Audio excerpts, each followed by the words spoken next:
Hi ಎಲ್ಲರಿಗೂ ನಮಸ್ಕಾರ. ಬನ್ನಿ ಇವತ್ತು ಪ್ರೇಮ ಕಾವ್ಯ ಧಾರಾವಾಹಿ ಸ್ಟೋರಿನ ನೋಡ್ಕೊಂಬರೋಣ. ನನ್ನ ಚಾನಲ್ನ ಸಬ್ಸ್ಕ್ರೈಬ್ ಮಾಡಿ ಅಂತ ಕೇಳ್ಕೊತೀನಿ.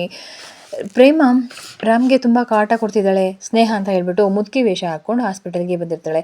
ಆಗ ಬನ್ನಿ ಒಳಗಡೆ ಸ್ಪೆಷಲ್ ವಾರ್ಡ್ಗೆ ಹಾಕಿ ಅಂತ ಹೇಳಿರ್ತಾರೆ ಅಜ್ಜಿನ. ಸೊ ಹಾಗಾಗಿ ಬಾ ಅಜ್ಜಿ, ನಾನೇ ಕರ್ಕೊಂಡು ಹೋಗ್ತೀನಿ ಅಂತ ರಾಮ್ ಅವ್ರನ್ನ ಕರ್ಕೊಂಡು ಹೋಗ್ತಾ ಇರ್ತಾರೆ. ಆಗ ಅಯ್ಯೋ ನನಗೆ ಆಗ್ತಿಲ್ಲಪ್ಪ ಅಂತ ಹೇಳ್ತಾರೆ. ಯಾಕೆ ಅಜ್ಜಿ ಏನಾಯಿತು? ನಂಗೆ ಸ್ವಲ್ಪ ದೂರನೂ ನಡೆಯೋಕೆ ಆಗ್ತಿಲ್ಲಪ್ಪ, ವಯಸ್ಸಾಗೋಗಿದೆಯಲ್ಲ ಅಂತ ಹೇಳ್ತಾರೆ. ದಯವಿಟ್ಟು ನನ್ನ ಎತ್ಕೊಂಡು ಹೋಗೋ ಏನು ನಾನು ಎತ್ಕೊಂಡು ಹೋಗ್ಬೇಕಾ? ಹೌದು ಕಣಪ್ಪ, ನಂಗೆ ಎತ್ಕೊಂಡು ಹೋಗಪ್ಪ, ಅಲ್ಲಿ ಮಂಚಪ್ಪ, ನಂಗೆ ನಡೆಯೋಕ್ಕೂ ಕೂಡ ಆಗ್ತಿಲ್ಲ ಅಂತ ಹೇಳ್ತಾರೆ. ಆಗ ಸಿಸ್ಟರ್ನ ಸ್ಟ್ರೆಚರ್ ತರಲ್ಲ, ಕೆಂಪುಮೂತಿ ಸುಮ್ಮನೆ ನಿಂತ್ಕೊ, ನಾನು ಮಾತಾಡ್ತಿರೋದು ಡಾಕ್ಟರ್ ಜೊತೆ, ನೀನು ಯಾಕೆ ಹಂಗೆ ಆಡ್ತಿದ್ಯಾ ಅಂತ ಹೇಳ್ತಾರೆ. ಇಲ್ಲ, ನೀನು ಎತ್ಕೊಂಡು ಹೋಗಲಿಲ್ಲ ಅಂತಂದರೆ ನಾನು ಇಲ್ಲೇ ಕೂತ್ಕೊಂಡ್ಬಿಡ್ತೀನಿ, ನಾನು ಇಲ್ಲೇ ಸತ್ರು ಪರವಾಗಿಲ್ಲ ಅಲ್ವಾ? ನಿಮ್ಮ ಅಜ್ಜಿ ಆಗಿದ್ರೆ ನೀನು ಹೀಗೆ ಮಾಡ್ತಾ ಇದ್ದ, ಹೀಗೆ ನನ್ನ ಬಿಟ್ಬಿಟ್ಟು ಹೊಡೋಗ್ತಿದ್ಯಾ ಅಂತ ಹೇಳ್ತಾರೆ. ಅಯ್ಯೋ ಅಯ್ಯೋ ಅಜ್ಜಿ, ಆ ಥರ ಎಲ್ಲ ಮಾತಾಡಬೇಡಿ ಆಯಿತಾ, ನಾನು ಕರ್ಕೊಂಡು ಹೋಗ್ತೀನಿ, ಎತ್ಕೊಂಡು ಹೋಗ್ತೀನಿ ಆಯಿತಾ, ಸಮಾಧಾನ. ನೀವು ಸಾಯ್ಲಿ ಅಂತ ನಾನು ಯಾವತ್ತೂ ಕೂಡ ಬಯಸಲ್ಲ ಆಯಿತಾ, ಇನ್ನು 100 ಕಾಲ ಚೆನ್ನಾಗಿರಿ ಅಂತ ಹೇಳ್ಬಿಟ್ಟು ರಾಮ್ ಆಗ ಕರ್ಕೊಂಡು ಹೋಗ್ತಾರೆ ಅಜ್ಜಿ ಅಂತ ಅಂದ್ಕೊಂಡು. ಪಾಪ ಆಗ ಪ್ರೇಮಗೆ ರಾಮ್ ನಿಮ್ಮ ತೋಳಲ್ಲಿ ಯಾವಾಗಲೂ ಕೂಡ ಇದೇ ರೀತಿ ಯಾವಾಗಲೂ ಒಪ್ಕೊಂಡಿದ್ರೆ ಏನು ಬೇಕಾದರೂ ನಾನು ಮಾಡ್ತೀನಿ ಅಂತ ಹಾಗೆ ಮನಸ್ಸಲ್ಲಿ ಅನ್ಕೋತಾ ಇರ್ತಾಳೆ ಪ್ರೇಮ. ಆಗ ರಾಮ್ ಹಾಗೆ ಮಾತಾಡ್ಕೊಂಡು ಕರ್ಕೊಂಡು ಹೋಗ್ಬಿಟ್ಟು ಮಲಗಿಸ್ತಾನೆ. ಅಜ್ಜಿ ನೋಡಿ, ನೀವಿಲ್ಲಿ ಮಲಗಿರಿ ಅಂತ ಹೇಳ್ತೀರಿ. ಏನು ಇಲ್ಲಿ ಮಲಗಬೇಕಾ ಅಂತ ಕೇಳ್ತಾರೆ. ಹೌದು, ನೀವು ಇಲ್ಲಿ ಮಲಗಿರಿ ಅಂತ ಹೇಳ್ತಾರೆ. ಅಜ್ಜಿ ಕೈ ಬಿಡಿ ಅಜ್ಜಿ, ನಾನು ಬೇರೆ ಪೇಷಂಟ ನೋಡೋಕೆ ಹೋಗಬೇಕು. ಓ ಹೌದಾ, ನಿನ್ನ ಕೈ ಬಿಡಬೇಕಾ? ನನಗೆ ಗೊತ್ತೇ ಆಗಲಿಲ್ಲ ಕಣಪ್ಪ. ಆಯಿತು ಅಂತ ಹೇಳ್ತಾಳೆ. ಸರಿ ಸರಿ ಆಯಿತು, ಕೈ ಬಿಡಿ, ನೀವು ಸ್ವಲ್ಪ ಕಂಫರ್ಟಬಲ್ ಬಗ್ಗೆ ಮಲ್ಕೊಳ್ಳಿ ಆಯಿತಾ ಅಂತ ಹೇಳ್ತಾರೆ. ಅಜ್ಜಿ ನಿಮ್ಮದು ಯಾವ ಊರು ಏನು ಅಂತ ಏನು ಹೇಳಲೇ ಇಲ್ಲ, ಏನು ಒಬ್ಬರೇ ಬಂದಿದ್ದೀರಾ? ಯಾರ ಜೊತೆ ಬಂದಿದ್ದೀರಾ? ನಿಮ್ಮ ಗಂಡ ಎಲ್ಲೇ ಅಂತ ಕೇಳ್ತಾರೆ. ಅಯ್ಯೋ ಅವರು ಬಂದಿದ್ದಾರೆ ಕಣಪ್ಪ, ಇಲ್ಲೇ ಇದ್ದಾರಾ? ಎಲ್ಲಿದ್ದಾರೆ? ಇಲ್ಲಿಲ್ವಲ್ಲ ಯಾರೂ ಅಂತ ಕೇಳ್ತಿರ್ತಾರೆ. ನನ್ನ ಹೃದಯದಲ್ಲಿದ್ದಾರೆ ಕಣಪ್ಪ ಅವರು ಯಾವಾಗಲೂ ನನ್ನ ಹೃದಯದಲ್ಲೇ ಇರ್ತಾರೆ, ಮನೆ ಮಾಡ್ಕೊಂಡಿರ್ತಾರೆ ಅಂತ ಹೇಳ್ತಾರೆ. ಹೌದು, ನಿನ್ನ ಹೆಸರೇನು ಅಂತ ಕೇಳ್ತಾರೆ. ನನ್ನ ಹೆಸರು ಪ್ರೇಮ ಅಂತ ಹೇಳಿ. ಏನೋ ಪ್ರೇಮನ? ಅಲ್ಲ, ಪ್ರೀತಿ. ನಿಮ್ಮ ಹೆಸರು ಇನ್ನೂ ಕೂಡ ಪ್ರೀತಿ ಅಂತ ಇದೆಯಾ? ಇಷ್ಟು ವಯಸ್ಸಾಗಿದೆ ಆದರೂ ಕೂಡ ನೀವು ಹೆಸರು ಚೆನ್ನಾಗಿ ಇಟ್ಕೊಂಡಿದ್ದೀರ ಪ್ರೀತಿ ಅಂತ. ಅಯ್ಯೋ ನನ್ನ ಬಾಡಿ ವಯಸ್ಸಾಗಿದೆಪ್ಪ, ನನ್ನ ಹೆಸರಿಗೆ ಮಾತ್ರ ವಯಸ್ಸಾಗಿಲ್ಲ ಅಂತ ಹೇಳ್ತಾರೆ. ಅಜ್ಜಿ ನೀವು ಎಷ್ಟು ಚೆನ್ನಾಗಿ ಮಾತಾಡ್ತೀರ ಗೊತ್ತಾ ಅಂತ ಹೇಳ್ತಾರೆ. ಹೌದು, ನಿಮ್ಮ ಗಂಡನ ಹೆಸರೇನು? ರಾಮು? ಏನಿದು ರಾಮು ಅಂತ ಹೇಳ್ತಿದ್ದೀರಾ? ರಾಮ್ ಕುಮಾರ್, ನಾನು ಮರ್ತುಬಿಟ್ಟೆ ಅಂತ ಹೇಳ್ತಾರೆ. ಆಗ ಅಜ್ಜಿ ಏನಜ್ಜಿ ಇಷ್ಟು ವಯಸ್ಸಾಗಿದ್ರು ನಿಮಗಿನ್ನೂ ಬದುಕಾಸೆ ತುಂಬ ಇದೆ ಅಂತ ಸಿಸ್ಟ್ರು ಹೇಳ್ತಿರ್ತಾರೆ. ಯಾಕೆ?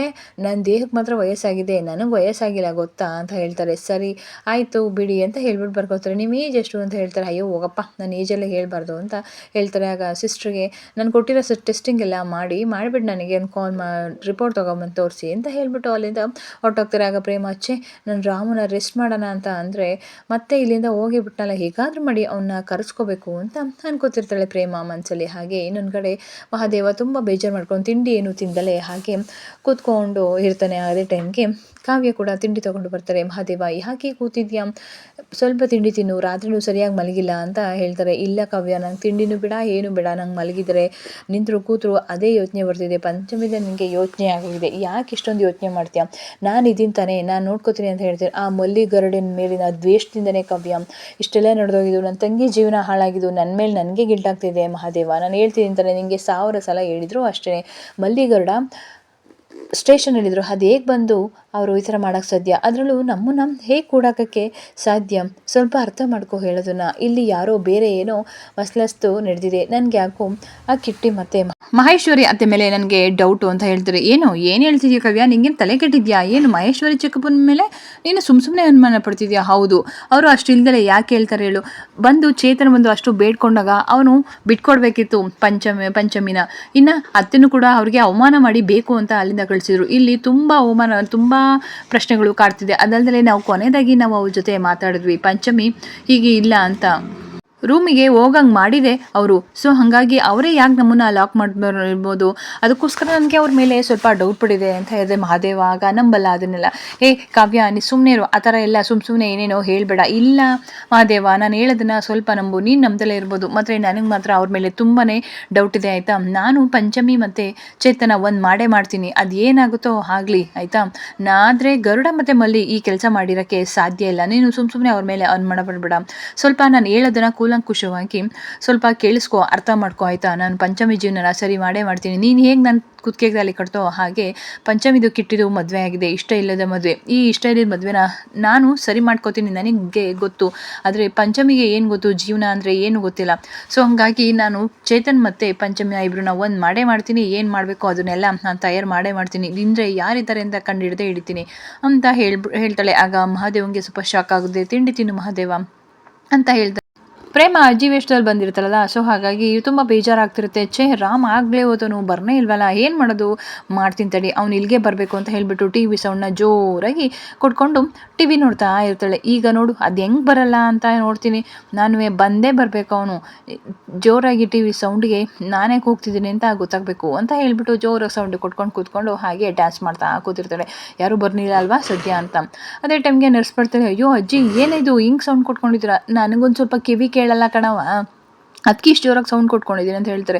ಹೌದಾ, ಹಿಂಗೆಲ್ಲ ಕೊಟ್ಕೊಳ್ಳೋಂಗಿಲ್ಲ, ಕೊಡಿ ರಿಮೋಟ ಇಲ್ಲಿ ಅಂತ ಹೇಳ್ಬಿಟ್ಟು, ಹೇ ಹೋಗು, ನಾನು ಹಿಂಗೆ ಕೊಟ್ಕೊಳ್ಳೋದು, ನನಗೆ ಇಲ್ಲಿ ಬೇಜಾರಾಗ್ತಿದೆ. ಬೇಜಾರಾದರೆ ಹಿಂಗೆಲ್ಲ ಕೊಟ್ಕೋಬಾರ್ದು ಅಜ್ಜಿ, ಹೋಗು, ಆ ರಾಮು ಡಾಕ್ಟರ್ ಇದ್ದಾರಲ್ಲ ಅವ್ರನ್ನ ಬರೋಳಗು, ಅವ್ರು ಬಂದರೆ ಮಾತ್ರ ನಾನು ಈ ಸೌಂಡ್ನ ಕಮ್ಮಿ ಮಾಡ್ಬೋದು, ಇಲ್ಲ ಮಾಡಲ್ಲ ಅಂತ ಹೇಳ್ತಾರೆ. ಅಯ್ಯೋ ಅಜ್ಜಿ, ನೀವು ಸರ್ ಕಡೆರಾಗಲಿ ಅಂದರೆ ನಿಂಗೆ ಸರಿಯಾಗಿ ಬುದ್ಧಿ ಕಲಿಸ್ತಿದೆ ಅಂತ ನರ್ಸ್ ಹೇಳ್ತಾರೆ. ಏನು ಗೊಣ ಅಂತ ಇದೆಯಲ್ಲ, ಅವ್ರು ಬರೋವರೆಗೂ ನಾವು ಸೌಂಡ್ನ ಕಮ್ಮಿ ಮಾಡಲ್ಲ, ಹೋಗು, ಯಾರಿಗೆ ಏನಾದರೂ ನನಗೇನು, ಅವ್ರು ಬರಬೇಕು, ನನ್ನ ಜೊತೆ ಮಾತಾಡಬೇಕು, ನಾನು ಅವ್ರ ಜೊತೆ ಮಾತಾಡಬೇಕು, ಹೋಗು ಕರೆಯೋಗು ಮೊದಲು ಅಂತ ಹೇಳ್ಬಿಟ್ಟು ಕಳಿಸ್ತಾಳೆ. ಆಗ ಪ್ರೇಮ ಫುಲ್ಲು ಡ್ಯಾನ್ಸ್ ಮಾಡ್ತಾ ಇರ್ತಾಳೆ. ಅವಳಿಗಂತೂ ಫುಲ್ ಖುಷಿ ಆಗ್ತಿರುತ್ತೆ. ನಾನು ಈ ವೇಷದಲ್ಲಿ ಬಂದರೂ ಕೂಡ ರಾಮ್ನನ್ನು ಕಂಡಿಡಿನವಲ್ಲ, ತುಂಬ ಗ್ರೇಟ್ ಅಂತ ಹೇಳಿಬಿಟ್ಟು ಹಾಗೆ ಡ್ಯಾನ್ಸ್ ಮಾಡ್ಕೊಂಡು ಹಾಗೆ ನಿಂತಿರ್ತಾನೆ. ಅದೇ ಕಂಡಿಡಿತಾನೆ, ನಾನು ನೋಡ್ತೀನಿ. ಅಷ್ಟು ಕ್ಲೂ ಕೊಟ್ರು ಕೂಡ ರಾಮ್ನನ್ನು ಕಂಡಿಡಿತಾನೆ ಇಲ್ವಲ್ಲ ಅಂತ ಹೇಳಿಬಿಟ್ಟು ಪ್ರೇಮ ಹಾಗೆ ಫುಲ್ ಡ್ಯಾನ್ಸ್ ಮಾಡ್ತಾ ಇರ್ತಾನೆ. ರಾಮ್ ಬಂದ ಅಂತ ಹೇಳ್ಬಿಟ್ಟು ಹಾಗೆ ಹೊಳ್ಕೊತೀನಿ. ಅಯ್ಯೋ ಅಜ್ಜಿ, ಯಾಕೆ ಇಷ್ಟೊಂದು ಸುಸ್ತಾಗಿದೆಯಾ, ಟಿ ವಿ ಸೌಂಡ್ ಕೊಟ್ಟಿರಂಗಿದೆ, ಯಾಕೆ ಇಷ್ಟೊಂದು ಸೌಂಡ್ ಕೊಟ್ಟಿದ್ದೀರಾ, ಅಯ್ಯೋ ಏನಂತ ಹೇಳಪ್ಪ, ಏನೇನೋ ನೋವಾಗ್ತಿದೆ ಅಂತ ಹೇಳ್ತಾರೆ. ನಂಗೆ ಕಿವಿ ಬೇರೆ ಕೇಳಿಸಲ್ಲ, ಅದಕ್ಕೆ ಇಷ್ಟು ಜೋರಾಗಿ ಸೌಂಡ್ ಕೊಟ್ಟೆ, ತೊಂದರೆ ಆಯಿತಾ ಅಂತ ಹೇಳ್ತಾರೆ. ತೊಂದರೆ ಆಯ್ತು ಅಜ್ಜಿ, ನೀ ಈ ಥರ ಸೌಂಡ್ ಕೊಟ್ಕೋಬಾರ್ದು ಆಯಿತಾ, ಇಲ್ಲಿ ಪೇಷಂಟ್ಗಳಿಗೆ ಪಾಪ ಅವ್ರಿಗೆ ತೊಂದರೆ ಆಗುತ್ತೆ. ಹೌದಾ, ಸಾರಿ ಕಣಪ್ಪ ಅಂತ ಹೇಳ್ತಾರೆ. ಸರಿ, ಯಾಕೆ ಬರಳಿದ್ರು ನನಗೆ ತುಂಬ ಬೇಜಾರಾಗ್ತಿದೆ, ಏನೇನೋ ನೋವಾಗ್ತಿದೆ ಎಲ್ಲೆಲ್ಲೋ ಅಂತ ಹೇಳ್ತಾಳೆ. ಹೌದಾ ನರ್ಸ್, ಹೋಗ್ಬಿಟ್ಟು ಆ ರಿಪೋರ್ಟ್ನ ತೊಗೊಂಡು ಬರೋಗಿ ಅಂತ ಹೇಳ್ತಾನೆ. ಏನು ರಿಪೋರ್ಟಾ, ಆಯಿತು ನಾನು ತೊಗೊಂಬರ್ತೀನಿ ತಡೀರಿ ಅಂತ ಹೋಯ್ತಾನೆ. ಬೇಡ ಕಣಪ್ಪ, ನನಗೆ ಯಾಕೋ ತುಂಬ ಕೈ ನೋಯ್ತೈತೆ, ದಯವಿಟ್ಟು ನನ್ನ ಕೈ ಒಂಚೂರು ಒತ್ಕೊಡ್ತೀಯಾ, ನನ್ನ ಕಾಲೆಲ್ಲ ತುಂಬ ನೋವ್ತಾವೆ ಕಣಪ್ಪ, ಆಯ್ತಿಲ್ಲ ಕಣಪ್ಪ, ವಯಸ್ಸಾಯ್ತಲ್ಲ ಅಂತ ಹೇಳ್ತಾರೆ. ಅಯ್ಯೋ ಅಜ್ಜಿ, ನನಗೆ ಬೇರೆ ಪೇಷಂಟ್ನ ನೋಡೋದಿದೆ ಅಜ್ಜಿ, ಒಂದು 5 ನಿಮಿಷ ನೋಡ್ಬಿಟ್ಟು ಬರ್ತೀನಿ, ಹೋಗು ಅಂತ ಹೇಳ್ತಾರೆ. ನಾನು ಆ ಸ್ನೇಹಂಗೆ ಹೇಳ್ತೀನಿ ಸರಿಯಾಗಿ ನೋಡ್ತಿಲ್ಲ ಅಂತ. ಸರಿ ನರ್ಸ್, ಹೋಗಿ ತೊಗೊಂಬರೋಗಿ ಅಂತ ಹೇಳ್ಬಿಟ್ಟು ಕೈ ಒತ್ತಕ್ಕೆ ಅಂತ ಒತ್ತೊಯ್ತಾ ಇರ್ತಾಳೆ. ಅಜ್ಜಿ, ನೀವು ಏನು ಅಜ್ಜಿ ಇಷ್ಟೊಂದು ತರಲೆ ಮಾಡ್ತೀರಾ, ತರಲೆ ಮುದ್ಕೆ ಅಜ್ಜಿ ನೀವು ಅಂತ ಹೇಳ್ತಾರೆ. ಯಾಕೆ ಕೈ ನೋವ್ತಿದ್ಯಾ ಅಂತ ಹೇಳ್ತಾರೆ. ಬೇಜಾರಾಯ್ತೇನಪ್ಪ, ನಿಮ್ಮ ಅಜ್ಜಿ ಆದರೆ ಒತ್ತುತ್ತಾ ಇರಲಿಲ್ವಾ ಕೈ ನೋವು ಕಾಲು ನೋವು ಅಂದರೆ, ಬೇಜಾರಾದರೆ ನಿಂಗೆ ಬೇಡಪ್ಪ ಅಂತ ಹೇಳ್ತಾರೆ. ಅಯ್ಯೋ ಅಜ್ಜಿ ಹಾಗೇನಿಲ್ಲ, ಕೊಡಿ ನಾನು ಒತ್ಕೊಡ್ತೀನಿ ಅಂತ ಹೇಳ್ಬಿಟ್ಟು ಅವಳು ಕೈ ಕಾಲು ಎಲ್ಲನೂ ಒತ್ತುತ್ತಾ ಇರ್ತಾಳೆ. ಯಾಕಪ್ಪ, ಯಾಕೆ ನಗಾಡ್ತಿದ್ಯಾ ಅಂತ ಹೇಳ್ತಾರೆ. ನೀನು ಯಾವಾಗಲೂ ಹೀಗೆ ಖುಷಿಯಾಗಿ ನಗಾಡ್ತಾ ಇದ್ರೆ ತುಂಬ ಚೆನ್ನಾಗಿ ಕಾಣ್ತೀಯಪ್ಪ ರಾಮು ಅಂತ ಹೇಳ್ತಾರೆ. ಹೌದಾ, ಏನು ನೆನ್ಸ್ಕೊತಾ ಇದೆಯಾ ಅಂತ ಕೇಳ್ತಾರೆ. ಅಯ್ಯೋ, ನಾನು ಹೆಂಡ್ತಿ ಪ್ರೇಮನು ಇದೇ ರೀತಿ ಅಜ್ಜಿ, ಸಖತ್ ತರಲೆ ಅಂದರೆ ಸಖತ್ತು ತರಲೆ ಅವಳು, ನಿಮ್ಮ ಥರನೇ ಯಾವಾಗಲೂ ಖುಷಿಯಾಗಿರ್ತಾಳೆ, ತುಂಬ ನಗಾಡ್ತಿರ್ತಾಳೆ, ತುಂಬ ಮಾತಾಡ್ತಾಳೆ, ತರಲೆ ಮಾಡ್ತಾಳೆ.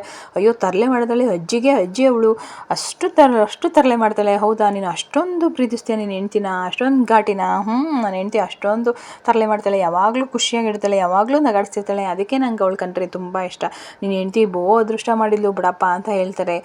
ಆಗ ಪ್ರೇಮ ಹಾಗೆ ಮನಸ್ಸಲ್ಲಿ, ಸತ್ಯ ಈಗಲಾದರೂ ಸರಿ ನೀ ಹೆಂಡ್ತಿನ ನೆನೆಸ್ಕೊಂಡಲ್ಲ ಇದ್ದಾಳೆ ಅಂತ ಹೇಳ್ಬಿಟ್ಟು ಹಾಗೆ ಮನಸ್ಸಲ್ಲಿ ಒಬ್ಬಳೇ ಮಾತಾಡ್ಕೋತಾ ಇರ್ತಾಳೆ. ಯಾಕಜ್ಜಿ ಸೈಲೆಂಟ್ ಆದ್ರಿ? ಹಾಗೆ ನೆನಪಾದೆ ಕಣಪ್ಪ, ನೀನು ನಗಾಡಿದ್ರೆ ತುಂಬ ಚೆನ್ನಾಗಿ ಕಾಣಿಸ್ತೀಯ, ನೀನು ಯಾವಾಗಲೂ ಖುಷಿಯಾಗಿ ನಗ್ನಾಗ್ತಾ ಇರು ರಾಮು, ನನ್ನ ಸಿಪಾಯಿ ರಾಮು ನೀನು ಅಂತ ಹೇಳ್ತಾರೆ. ಅಯ್ಯೋ ಅಜ್ಜಿ, ತರಲೆ ಅಜ್ಜಿ, ನೀವು ಇಷ್ಟು ವಯಸ್ಸಾದರೂ ಕೂಡ ತುಂಬ ಗಟ್ಟಿಯಾಗಿ ಚೆನ್ನಾಗಿ ಮಾತಾಡ್ತಿರಲ್ಲ, ತುಂಬ ನಿಮ್ಮನ್ನು ನೋಡಿ ತುಂಬ ಖುಷಿ ಆಯಿತು, ಅದಕ್ಕೆ ನನ್ನ ಹೆಂಡ್ತಿ ನೆನಪಾದ್ಲು, ಅವಳು ಕೂಡ ಇದೇ ರೀತಿ ತರಲೆ ಮಾಡ್ಕೊಂಡು ನಗಾತಿರ್ತಾಳೆ ಅಂತ ಹೇಳ್ತಾರೆ. ಇನ್ನೊಂದು ಕಡೆ ನರ್ಸು ಆ ರಿಪೋರ್ಟ್ನ ತೊಗೊಂಡು ಬರ್ತಾಯಿರ್ಬೇಕಾದ್ರೆ ಸ್ನೇಹ ನಿಂತ್ಕೊ ಅಂತ ಹೇಳ್ತೀನಿ, ಇದು ರಿಪೋರ್ಟು ಅಜ್ಜಿದು ಅಂತ ಹೇಳ್ತಾರೆ. ಹೌದಾ, ರಾಮಲ್ಲೇ ಇದ್ದಾರಾ? ಅಯ್ಯೋ, ಆ ಅಜ್ಜಿ ಹೇಗೆ ಅಂತ ಹೇಳ್ತಾರೆ. ಆ ಅಜ್ಜಿನ ಸಖತ್ತು ತರಲೆ ಮೇಡಮ್, ಒಂದು ನಿಮಿಷ ರಾಮು ಸರ್ನ ಬಿಡೋಕ್ಕೆ ಬಿಡ್ತಿಲ್ಲ, ಒಳ್ಳೆ ಈ ಮನೆ ಕೆಲಸದವ್ರನ್ನ ನಡೆಸ್ಕೋತಾರಲ್ಲ ಆ ಥರ ಕೈ ಹೊತ್ತು ಕಾಲು ಹೊತ್ತು ಒಂಥರ ಕೀಪರ್ ಥರ ಮಾಡ್ಕೊಂಡ್ಬಿಟ್ಟಿದ್ದಾರೆ. ಹೌದಾ, ನಿಜವಾಗ್ಲೂ? ಹೌದು, ಸಖತ್ ಕಾಟ ಮೇಡಮ್, ಸಖತ್ ಕಾಟ ಕೊಡ್ತಿದ್ದಾರೆ ಪಾಪ, ಅವ್ರಿಗೊಂದು ನಿಮಿಷನೂ ರೆಸ್ಟೇ ಕೊಡ್ತಿಲ್ಲ, ಮಾತಾಡೋಕ್ಕೆ ಬಿಡುವೇ ಇಲ್ಲ. ಹೌದಾ, ಕೊಡಲಿ ಹಾಗೆ ಆಗಲಿ ಅಂತ ಹೇಳ್ತಾರೆ. ಏನು ಮೇಡಮ್ ಏನೋ ಅಂದರೆ, ಅಯ್ಯೋ ಏನೂ ಇಲ್ಲ, ಸರಿ ಬಿಡು ಆಯಿತು ಅಂತ ಹೇಳಿಬಿಟ್ಟು ನೀನು ಹೋಗಿ ರಿಪೋರ್ಟ್ ತೊಗೊಂಡು ಅಂತ ಹೇಳ್ತಾರೆ. ಆಗ ಜೋರಾಗಿ ನಗ್ತಾ ಇರ್ತಾಳೆ. ಹಿಂಗೆ ಆಗಬೇಕು, ನನ್ನನ್ನು ಎದುರಾಕೊಂಡ್ರೆ ನಾನು ಹೇಳಿದ್ದು ಕೇಳಲಿಲ್ಲ ಅಂದರೆ ನಿನಗೆ ಹೀಗೆ ಕೊಣೋ ಆಗಬೇಕಾಗಿರೋದು ರಾಮ್ ಅಂತ ಹೇಳ್ತಾರೆ. ಆಗ ಕಾಲೆಲ್ಲ ಉದುರ್ತಾ ಇರ್ತಾಳೆ. ನಿಜವಾಗ್ಲೂ ತುಂಬ ಖುಷಿ ಆಯ್ತಪ್ಪ ಅಂತ ಹೇಳ್ತಾರೆ. ಆಗ ರಿಪೋರ್ಟ್ ಬರುತ್ತೆ. ಏನಪ್ಪ ಇದು ಅಂತ ಕೇಳ್ತಾರೆ. ರಿಪೋರ್ಟ್ ಅಜ್ಜಿ. ರಿಪೋರ್ಟ್ ನೋಡಿ ಸ್ವಲ್ಪ ನಗಾಡ್ತಿರ್ತಾನೆ. ಅಜ್ಜಿ ರಿಪೋರ್ಟ್ ನೋಡೋದು ತುಂಬಾ ಆಶ್ಚರ್ಯ ಆಗ್ತಿದೆ. ಯಾಕೆ ನೋಡಿರಿ 75 ವರ್ಷ, ನಿನಗೆ 25 ವರ್ಷದ ರಿಪೋರ್ಟ್ ಇದ್ದಂಗೆ ಇದೆಯಲ್ಲ, ಒಂದು ಸ್ವಲ್ಪನೂ ಬಿ ಪಿ ಶುಗರ್ ಏನೂ ಇಲ್ಲ ಅಂತ ಹೇಳ್ತಾರೆ. ಹೇ ನನಗೂ 25 ವರ್ಷನೇ. ಏನು ಹೇಳ್ತಿದ್ದೀರಿ 25 ವರ್ಷ ಅಂದರೆ 25 ವರ್ಷದ ಹುಡುಗಿ ಥರನೇ ನನಗೂ, ನನ್ನ ಮನಸ್ಸು ಕೂಡ ಅದೇ ರೀತಿ ಅಂತ ಹೇಳ್ತಾರೆ. ಹೌದು, ಏನು ಪ್ರಾಬ್ಲಮ್ ಇಲ್ಲ, ನೀವು ಮನೆಗೆ ಹೋಗ್ಬೋದು ಅಂತ ಹೇಳ್ತಾರೆ. ಏನು ಮನೆಗೆ ಹೋಗ್ಬೇಕಾ? ಇಲ್ಲಪ್ಪ ನಾನು ಮನೆಗೆ ಹೋಗಲ್ಲ, ನನಗೆ ಇನ್ನೂ ತುಂಬ ನೋವಿದೆಯಪ್ಪ ಅಲ್ಲಿ ಇಲ್ಲಿ ಅಂತ ಹೇಳ್ತಾರೆ. ಹೇ ಅಜ್ಜಿ ಹಾಗೆಲ್ಲ ಅನ್ಬಾರ್ದು, ಆಸ್ಪತ್ರೆಯಲ್ಲಿ ಏನು ಮಾಡ್ತೀರಾ ನೀವು, ಹೋಗಿ ಮನೆಗೆ ಹೋಗ್ಬಿಟ್ಟು ಆರಾಮಾಗಿ ಆಟ ಆಡಿಕೊಂಡು ಮೊಮ್ಮಕ್ಳ ಜೊತೆ ಇರಿ ಅಂತ ಹೇಳ್ತಾರೆ. ಇಲ್ಲ ನಾನು ಹೋಗಲ್ಲ, ನೀನು ಇಲ್ಲೇ ಇರಬೇಕು ಅಂತ ಹೇಳ್ತಾರೆ. ನಾನು ಬೇರೆ ಪೇಷಂಟನ್ನ ನೋಡ್ಬಿಟ್ಟು ಬರ್ತೀನಿ ಅಜ್ಜಿ. ಇಲ್ಲ ನೀನು ಹೋಗಂಗಿಲ್ಲ, ಹೋಗು ಕೆಂಪುಮೂತಿ, ಹೋಗ್ಬಿಟ್ಟು ಆ ಸ್ನೇಹನ ಕರಿಯೋಗು, ನಾನು ನೋಡ್ಕೊತಿಲ್ಲ, ಆ ಸ್ನೇಹಾಗೆ ಹೇಳ್ತೀನಿ ಈ ಯಾವ ಸೀಮೆ ಡಾಕ್ಟ್ರು ನಾನು ನೋಡ್ಕೊಳ್ಳೋದೇ ಇಲ್ಲ, ಗಮನಿಸೋದಿಲ್ಲ ಅಂತ ಹೇಳ್ತೀನಿ, ಅವಾಗ ಅವಳಿಗೆ ಗೊತ್ತಾಗುತ್ತೆ ಅಂತ ಹೇಳ್ಬಿಟ್ಟು ಹಾಗೆ ಬೇಜಾರು ಮಾಡಿಕೊಂಡು ಹಾಗೆ ನೀನು ಕೂತ್ಕೋತಾಳೆ. ಸರಿ ಅಜ್ಜಿ, ನೀವು ಬೇಜಾರು ಮಾಡ್ಕೊಬಿಡಿ ಆಯಿತಾ, ನಾನು ನಿನ್ನ ಜೊತೆ ಇರ್ತೀನಿ, ನೀವು ಹೋಗೋವರೆಗೂ ಆಯಿತಾ, ಒಂದು ಸ್ವಲ್ಪ ಹೊತ್ತಿದ್ದು ನೀವು ಮನೆಗೆ ಹೊರಡಿ, ಇಲ್ಲಿರೋದೆಲ್ಲ ಚೆನ್ನಾಗಿರಲ್ಲ, ನೀವು ಮೊಮ್ಮಕ್ಳ ಜೊತೆ ಆಟ ಆಡ್ಕೊಂಡಿದ್ರೇ, ನೀವು ಖುಷಿಯಾಗಿದ್ರೇ ನಿಮ್ಮ ವಯಸ್ಸು ಇನ್ನೂ ಚೆನ್ನಾಗಿರುತ್ತೆ, ಇನ್ನೂ 4-5 ವರ್ಷ ಬದುಕ್ಬೋದು ಅಂತ ಹೇಳಿ